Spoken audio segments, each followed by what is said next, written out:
कुछ लोगों का ख्याल है कि कविता फ्रस्ट्रेशन जब हो, जिंदगी में उदासी हो, तब पैदा होती है। लेकिन मेरा ख्याल है कि मेरे में जो कविता पैदा हुई वो उसमें सब कुछ था। शिव कुमार बटालवी दी प्रेम कहानी की पुछदे ओ हाल फकीरां दा, साडा नदियों विछड़े नीरां दा, साडा हंज दी जूने आया दा, साडा दिल जलिया दिलगीरां दा।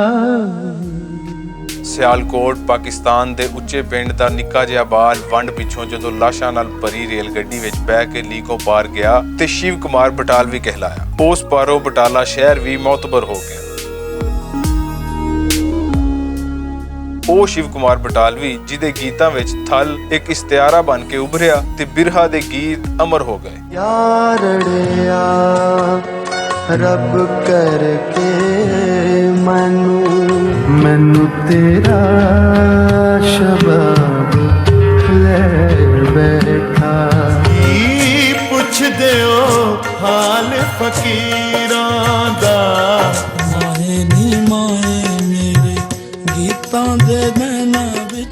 ਸ਼ਿਵ ਕੁਮਾਰ ਬਟਾਲਵੀ ਨਾ ਹੁੰਦਾ ਤੇ ਪੰਜਾਬੀ ਅਦਬ ਬਿਰਹਾ ਦੇ ਸੁਲਤਾਨ ਤੋਂ ਮਹਿਰੂਮ ਰਹਿ ਜਾਂਦਾ। ਹਿਜਰ ਵਿਛੋੜੇ ਵਿੱਚ ਪੰਜਾਬ ਵਾਸੀਆਂ ਦੇ ਦਿਲ ਦੀ ਧੜਕਨ ਵੀ ਮੁੱਕ ਜਾਂਦੀ ਤੇ ਡੈਥ ਵਿਸ਼ ਚੋਂ ਨਿਸਰਨ ਵਾਲੀ ਹਯਾਤੀ ਦੀ ਉਮੀਦ ਵੀ ਮੁੱਕ ਜਾਂਦੀ। ਉਹਨੇ ਸ਼ਾਇਰੀ ਨਹੀਂ ਕੀਤੀ, ਸੱਚ ਲਿਖਿਆ, ਦੁੱਖ ਫੋਲਿਆ। ਨਿੱਕੀ ਜਿਹੀ ਉਮਰ ਵਿੱਚ ਲੈਜੈਂਡ ਬਣ ਜਾਣ ਵਾਲੇ ਭਾਰਤ ਦੇ ਸਭ ਤੋਂ ਵੱਡੇ ਅਦਬੀ ਐਵਾਰਡ ਲੈਣ ਵਾਲੇ ਦੀ ਬਹੁਤ ਸਾਰੀ ਸ਼ਾਇਰੀ ਐਸੀ ਹੈ ਜੋ ਅੱਜ ਵੀ ਪੰਜਾਬ ਅੰਦਰ ਕਿਸੇ ਗੁਮਨਾਮ ਸੂਫੀ ਭਗਤ ਦੀ ਸ਼ਾਇਰੀ ਸਮਝ ਕੇ ਅਦਬ ਨਾਲ ਗਾਈ ਤੇ ਸੁਣੀ ਜਾਂਦੀ ਹੈ। ਉਹਦੀ ਲਵ ਸਟੋਰੀ ਸਾਧੂ ਸੰਤ ਫਕੀਰਾਂ ਤਰ੍ਹਾਂ ਇੱਕ ਤਰਫਾ ਪਿਆਰ ਦੀ ਕਹਾਣੀ ਹੈ ਜਿਸ ਨੇ ਉਹਨੂੰ ਠੁਕਰਾਏ ਜਾਣ ਦੀ ਤਲਖੀ ਮਿਟਾਉਣ ਲਈ ਦਾਰੂ ਦੀ ਬੋਤਲ ਤੇ ਹੱਥ ਪਾਉਣ ਲਈ ਮਜਬੂਰ ਕੀਤਾ। ਉਹ ਗਲਾਸੀ ਵਿੱਚ ਇੰਜ ਡੁੱਬਿਆ ਕਿ ਸਾਹ ਦੇ ਕੇ ਬਾਹਰ ਨਿਕਲਿਆ। ਉਹ ਮੁਸ਼ਾਇਰਾ ਪੜ੍ਹਦਾ ਜਾਂ ਰੇਡੀਓ ਤੇ ਸ਼ਾਇਰੀ ਸੁਣਾ ਕੇ ਨਿਕਲਦਾ ਤੇ ਟ੍ਰੈਫਿਕ ਜਾਮ ਹੋ ਜਾਂਦੀ। ਕਈ 100 ਕੁੜੀਆਂ ਉਹਦੀ ਝਲਕ ਵੇਖਣ ਲਈ, ਉਹਦਾ ਆਟੋਗ੍ਰਾਫ ਲੈਣ ਲਈ ਮੌਜੂਦ ਹੁੰਦੀਆਂ ਤੇ ਉਹ ਸ਼ਿਵ ਕੁਮਾਰ ਬਟਾਲਵੀ ਜਿਸ ਕੁੜੀ ਨੂੰ ਪਿਆਰ ਕਰਦਾ ਸੀ ਉਸ ਕੋਲੋਂ ਤਾਂ ਹਯਾਤ ਉਹਨੂੰ ਨਫ਼ਰਤ ਹੀ ਮਿਲੀ। ਕੁੜੀ ਦਾ ਪਿਓ ਬਾਅਸਰ ਤੇ ਰਵਾਇਤ ਮੁਜਬ ਪੰਜਾਬੀ ਦਾ ਨਾਵਲ ਨਗਾਰ ਸੀ, ਸਮਝਦਾਰ ਸੀ। ਉਹਨੇ ਸਿਆਣਪਤ ਵਿਖਾਈ। ਇਸ ਪ੍ਰੇਮ ਕਹਾਣੀ ਦੀਆਂ ਦੋ ਮਤਵਾਜ਼ੀ ਲਕੀਰਾਂ ਜੋ ਨਾਲ-ਨਾਲ ਚੱਲਦੀਆਂ ਨੇ, ਕਦੀ ਮਿਲ ਨਹੀਂ ਸਕਦੀਆਂ, ਉਹਨਾਂ ਵਿੱਚੋਂ ਇੱਕ ਲੀਕ ਮਿਟਾ ਦਿੱਤੀ। ਕੁੜੀ ਦਾ ਵਿਆਹ ਕੀਤਾ ਤੇ ਉਹ ਬਗਾਨੇ ਦੇਸ਼ ਟੁਰ ਗਈ। BBC ਉੱਤੇ ਦਿੱਤੇ ਆਪਣੇ ਇੱਕ ਇੰਟਰਵਿਊ ਵਿੱਚ ਸ਼ਿਵ ਕੁਮਾਰ ਬਟਾਲਵੀ ਨੇ ਆਪਣਾ ਇਸ਼ਕ ਬਦਨਾਮ ਨਹੀਂ ਕੀਤਾ। ਉਸ ਕੁੜੀ ਦੀ ਲੱਜ ਰੱਖੀ ਤੇ ਉਹਦੇ ਵਜੂਦ ਤੋਂ ਹੀ ਮੁਨਕਰ ਹੋ ਗਿਆ। ਪਰ ਕਦੀ ਇਸ਼ਕ ਤੇ ਮੁਸ਼ਕ ਵੀ ਲੁਕੇ ਨੇ।